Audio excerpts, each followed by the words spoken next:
Hello and welcome to the Believe Show. I am thrilled that we have Ned here with us today, Ned Kraft. Hi, Ned.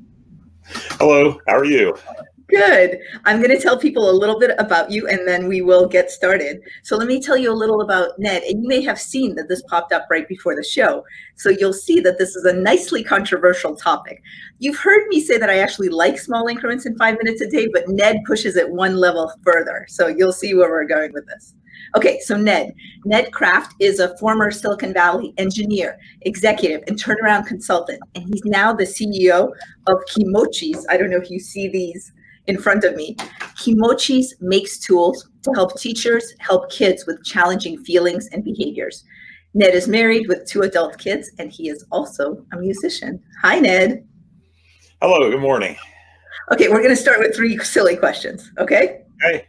Okay, first one, what did you want to be when you were growing up?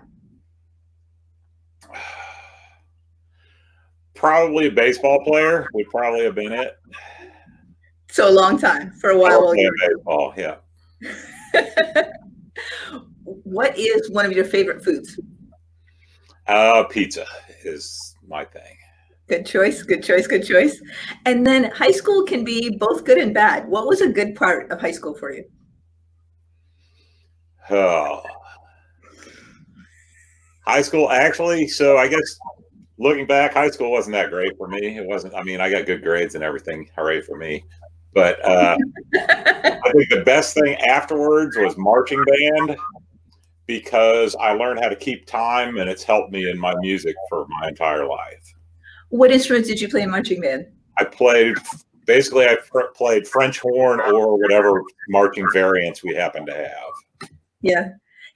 All my closest friends in junior high were in marching band. I never played an instrument back then, but they were the nicest group. I always wished I could be part of it. That's neat. That's really still cool. Can. Hey, as you know, I'm 4 months into learning the cello. I'm trying that. I'm trying to keep up with people like you. Yeah. All right. So let me tell people who are with us today. I was really delighted to connect with Ned. Both of my kids use Kimochis. So this is just an example of what Kimochis are. They are a very detailed description and ways of using your feelings and your behaviors. My kids love them. They use them at their school. They're big fans. So I just reached out to Ned and said, hey, I think this is really cool. Could you come on the show? And he said, okay. So let me start with a belief. What is something that you believe, Ned, that others may disagree with you about? So, I mean, you put it in the intro. I think that you can do a lot of things if you spend 5 minutes a day. You can make a lot of differences for yourself and for other people in 5 minutes a day. Can you give me some examples? Okay. So, for example, I am a professional musician. I'd say a professional singer, harmonica player, and bass player, and slightly above a campground guitar player. So in order to get better at guitar, I have a guitar hanging on the wall right next to my desk. So if someone's late for a meeting, I can practice for a couple of minutes instead of going on Facebook. I also have an acoustic guitar and acoustic bass, so I can practice guitar or bass. And I have harmonicas hanging on this wall above me too. So I can practice an instrument for 5 minutes. So that's an example in our school. So the reason, when you say in my industry, what's the challenge? You know, that people don't believe you can do anything in 5 minutes a day in the classroom. They're absolutely not. Yeah, it's so hard. Right. So, but honestly, if you just ask a kid, name your feeling, right? So I'm feeling curious. And so what does being curious do often for a kid? Gets them in trouble. Makes a teacher cranky because they're all looking around spending, right? So the teacher wants them to be learning and they're being curious and looking around somewhere else. So if the kids can share what they're feeling and practice that just a little bit every day, then the teachers and the kids will have better vocabulary and a better understanding of where each of them are going. So Ned, for people who've never heard of Kimochis, how does it work? How do teachers use it? How do kids use it? What's a typical way that it's used? Okay, so Kimochis are... They're so cute. I'm really glad you're going to show them to us. Okay, so Kimochis are plush characters. Each of them has, so our core set has 5 characters with 5 different personalities. So this is Hugtopus. This is our active character. Going to get too close to you, can observe things, have difficulty sitting quietly. Cloud is our moody character. Oop, you got the zoom on me. And so Cloud is moody, don't get scared. And so then you have a lesson where the active kid bothers the moody kid. Moody kid gets mad, has behavior problems. And then you can use, we have curriculum written, we have curriculum for ages 3 through 12 to allow the kids' behaviors to move to the characters. So you depersonalize it. Okay, so if I'm following you, teachers introduce these characters. The characters have personalities. There are at least 5 main ones. And by interacting, telling stories about it, interacting with the characters, it's as if the kids are playing around with what they're feeling. Is that right? Yep. So basically the characters, because in the classroom, within the first couple of weeks, the teacher knows which character each of the kids are. Right, so we have an active character, a moody character, a friendly character, a bossy character, and a shy character. Those are the basic foundational 5 characters. Every kid knows who they are, know who their friends are, and they know who the people that they get upset with and fight with are. So then when they're using the lessons, they say, oh, Johnny's Hugdopus. He'll never back. He's always grabbing, he's always running, cutting in line, etc. And so, but instead of saying, using the kid as an example, you can use the character as an example, which depersonalizes it and takes the pressure off of the kids who are having a challenge anyway. Yeah. So you're saying teachers can introduce this early on, and then they can just reference it. They can say, how are you feeling? What's going on? Is that correct? Right. So if they have a behavior that they see in the classroom, they can go into our curriculum and pull out a lesson, because we have pre-written lessons, probably about 800 of them. So we have like 14 lessons for if you're mad and you need to regulate yourself. So the teacher can pick any one lesson, look it up in the index, pick a lesson, teach it, and show that. Also, if a kid is having trouble sitting quietly and interrupting learning, the teachers can put these feeling pillows on their desk, and a lot of teachers do it. They'll have a basket of feelings on their desk, and the kid can go grab, say, if they're disturbing the class, they say, go grab the feelings and we'll talk about them during the next break. And that helps reduce the disruptions in the class by 40 to 60%. Yeah. So they can say, oh, I'm feeling disappointed. They can leave it on the, basically, because they'll usually say, I'm mad. So it starts here, and then with Kimochis, they learn the language and say, oh, I'm disappointed. That's why I'm mad. And then the teacher can talk about why they're disappointed during the next break, and it won't disrupt the learning. Thank you so much for that. How have you seen 5 minutes a day make a difference with some of the schools that you're in? So, okay, so for example, one of our early lessons is you can be mad, but you can't be mean. Mm-hmm.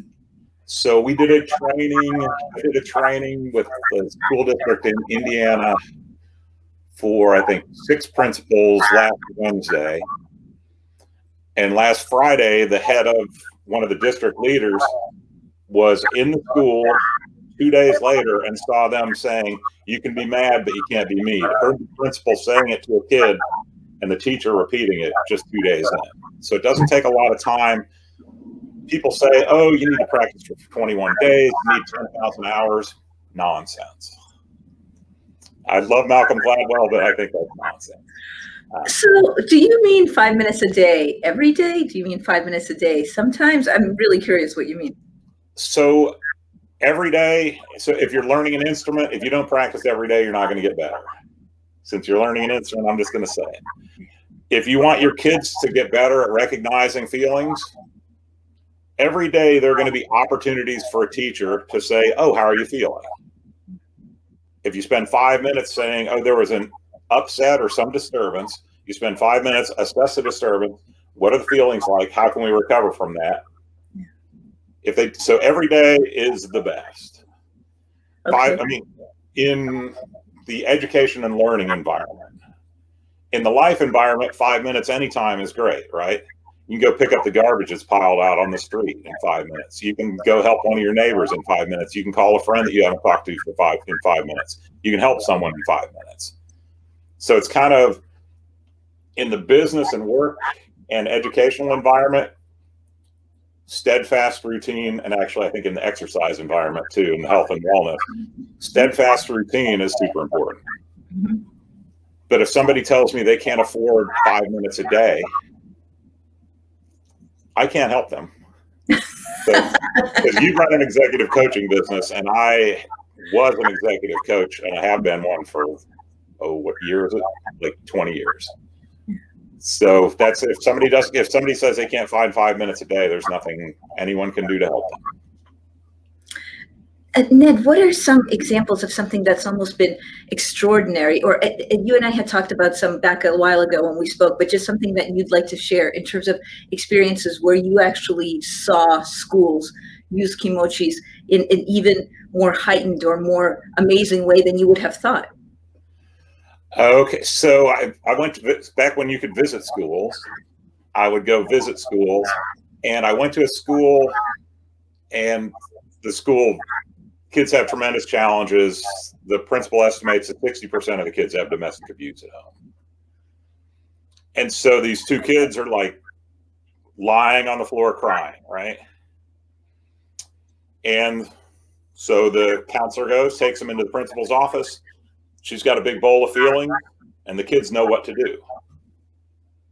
They go in and pick through, right? So they don't have to say a word, because one problem is when you're upset, you use hurtful language, and also your verbal faculties are reduced. It's proven that if you're upset or triggered, and so it allows the kids to choose how they're feeling. So if the two of them are fighting, it's like, I'm mad, I'm disappointed, I feel like I'm being left out, whatever. They can pick that out without having to say a word and saying, she's being mean to me and she did this and blah, blah, blah.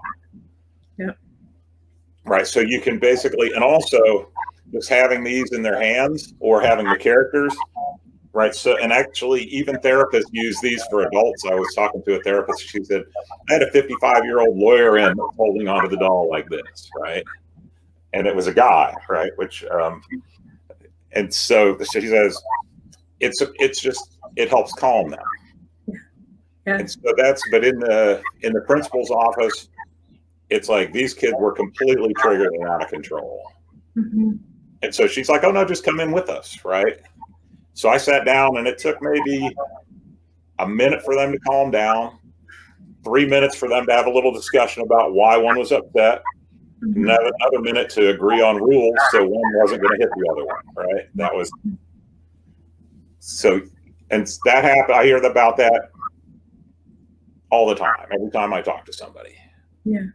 Yeah, you're giving everybody, teachers and kids, an outlet, just a different outlet, rather than and words that would come into your brain. But hey, feel something, actually use these words that are here. You're giving options. Right, you get, basically you have choices for language, which turn into choices for behavior. Yeah. You once described to me, and it depends to what degree you want to talk about it, just even how this can be used in ridiculously high intensity situations, just when something happens at a school that you don't even expect to happen. So to any degree that you'd like to talk about, just things that teachers and parents and principals and kids aren't expecting, but how you could still use this sort of experience. Oh, okay. So what we've done, so we do a fair amount of work with schools and trauma, and so we put together, we don't sell these at this time, but we give them away to people. So we put together Life's Protective 3, which is 3 grateful, brave, and hopeful, right? And if you have some gratitude, some bravery, and some hope, you can get through a lot. And so I made some prototypes. I sent them out to some people. I sent it to a school, and the lady says, your package came just at the right time. An apartment building burned down around the corner. And she sent me a picture, and it's like, here's all the clothes and food, and they had one of these on the top of each package. And so it gives them something to talk to, right? It's like, you know, also I talked to another teacher who was in a school on a gang border. So it's a border between two rival gangs, and the school's right on the border. So there's a lot of gun activity. So that an active shooter on, they'd pulled the, there was an active shooter at the school. active shooter on the campus, right? Okay. So she followed protocol through the table in front of the door, had one of the kids grab the bag of Kimochis. And it was their 8th day of school. So they'd only had the school. This is where your 5 minutes a day comes in. 8th day of school, active shooter drill. And she's like, I know the woman who's doing it. I knew it wasn't a drill, right? Because you can hear in the voice. And she said the kids were helping each other with the feelings and characters. And then after, she said, what were we grateful for? What are we hopeful for? How were we brave? And use it for debriefing. So that's kind of, so it helps you through. But the thing is, if you can build it it was built in advance. It wasn't that day. It was built the 8 days before. She'd only done 8 days of lessons. So we have this tool, but it's not the most effective. If they do it in the classroom and they understand, then they can help each other. Yeah, so that blows me away. That actually a situation came up that all schools want to avoid, but it happened anyway. And it sounds like barricaded the classroom, got the kids together, and they could use this as a real tool. This is what you had explained to me before. It blows me away. Yeah, and the thing is, she didn't plan for it. She just had one of the kids. She's like, oh, we might want to use the Kimochis. Grab those while I'm blocking the door. So it's one of those, we don't have a protocol for that, but I'm actually looking for some people to help us put together protocols for trauma. And also we have a military kit that helps through the phases of deployment. Mm-hmm. And we have some people that are working on adapting that same phases of deployment for phases of incarceration and deportation, because there are huge numbers of kids. In some cities, over 50% of the kids don't have any parents at home. Mm-hmm. And so just to help them with that. So we use it in a variety of ways, but our main thing is we sell toolkits to schools. Teachers implement at the first level so that then when something happens, the kids have options and choices and more skills. Yeah. And so the teachers, honestly. I'm going to ask the people who are with us a question, and just after that, I'll ask you a few questions, and we have one from the audience. What are your takeaways so far? So for those of you who are with us right now, drop into the chat, what's one takeaway you have? Whether it's about 5 minutes a day more globally, about anything Ned said, about feelings, about kids, any of this, drop in one takeaway so we know what you're going to be able to do after you leave us today.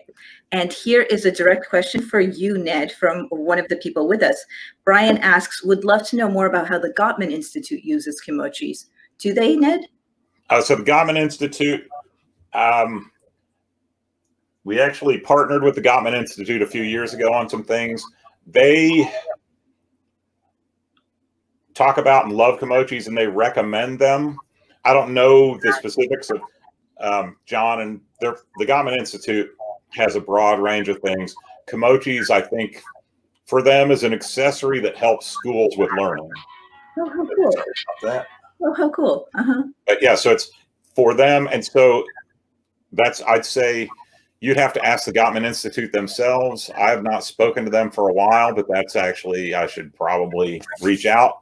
But it's actually not for adults, which is what the Gottman Institute and the study of love is often associated with. But you're saying they're using it in some context with kids in schools. So actually, with the military kit, I believe there was some partnership developing that a few years ago, which is a combination of adults and kids, right? So it's to help to reduce the communication divide that happens when someone gets deployed. Yeah.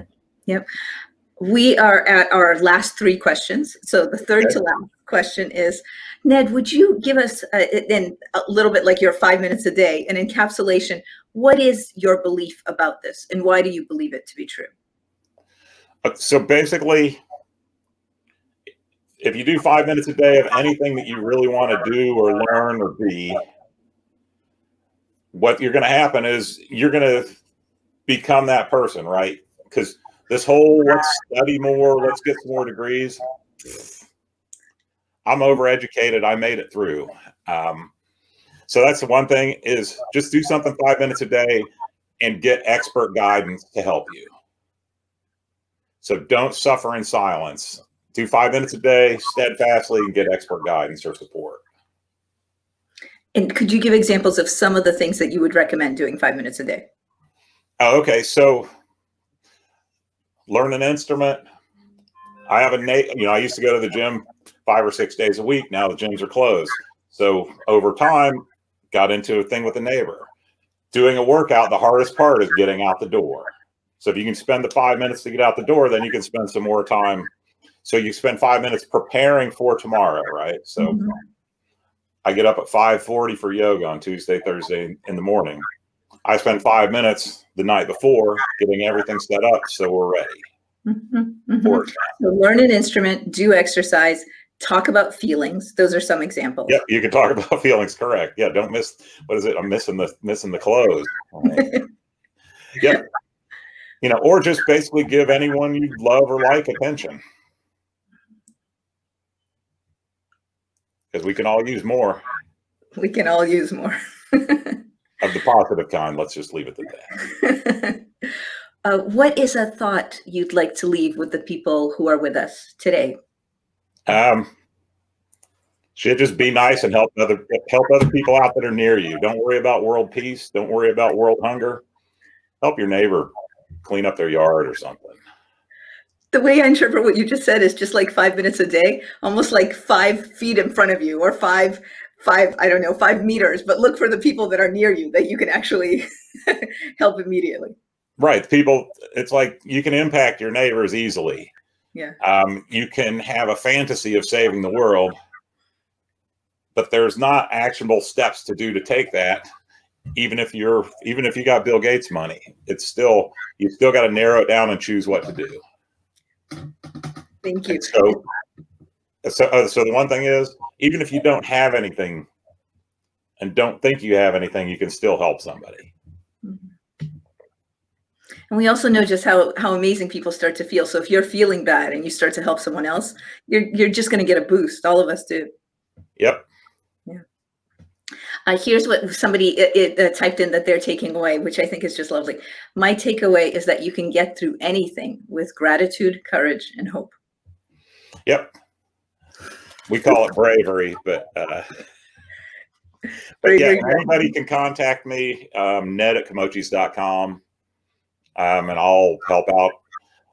When the school shut down, when the school shut down, they stopped buying stuff. We decided we'll help as many kids as we can and hope they remember us when budget time comes. So that's what we're doing. And last question. If you could snap your fingers and almost everyone in the world were to take some action, what action would you want that to be? Should just be nice to the person that's right in front of you. That's a good one. People can do that literally after they stop watching today. That's a good one. Yep. That's if everybody does that, it'll be better tomorrow. Everybody tune back in tomorrow and let us know how you were nice to somebody right within 5 meters away from you, or 5 houses away from you, so that we can see if even just the collective good of people who are with us today has spread. We'll do that. Okay. Ned, thank you so very much. Thank you for being with us today. Super, super appreciate it. Love what you're doing. Love what you're doing with the schools, because my kids are great beneficiaries of that through their school. So thank you. Keep doing it. Everyone check out Kimochis.com. It's so much fun. My kids talk about it a lot. Thank you, Ned. Cool. Thanks so much. All of y'all have a great afternoon, and don't suffer in silence. If you're a school and you need help, we have free stuff for any school that needs it. Thank you, Ned. All the best. Thanks a lot. Bye-bye.